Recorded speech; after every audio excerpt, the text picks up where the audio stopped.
Not many sodas claim a legacy that dates to the frontier days, but root beer has been around for a long time. In fact, the pioneers made their own sodas by steeping roots and letting them ferment, creating root beer. Right now, we're going to visit a modern microbrewery to see how they make this stuff today. Tucked inside a red barn in rural Kansas, a small crew is mixing up batches of Lost Trail root beer. We like to do the batch blending because we feel we get a better flavor profile with everything. They think 2,000-gallon batches come together better than huge production runs. It's sort of making a recipe, putting it all together. It's like making a sauce. Lost Trail's been around since 1990 and is a successful niche market soda. And one reason is because this root beer has a few secrets, all linked to its recipe. It seems odd to have this be a selling point, but it's made with pure cane sugar.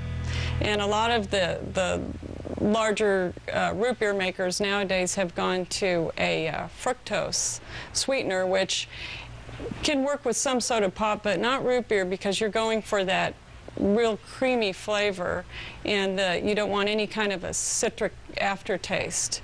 And so I believe that our root beer is better than any. Okay, ready, set, go.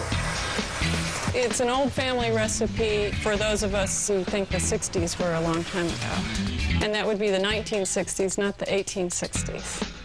To make their almost 50-year-old recipe, they put the secret mix of root extracts, flavors, and sugars into a 2,000-gallon tank. It's blended with filtered water. Then it's cooled off in a big stainless steel tank. From there, it goes to the carbo cooler.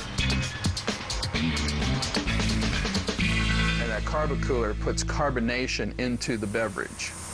And then the beverage then pumps over into the filler.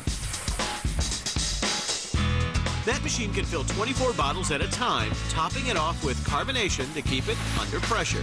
And the finished packaging, of course, is the label and put into the 4-pack and into the case. So the whole process is about a 24-hour process. They pump out about 2,000 cases a day.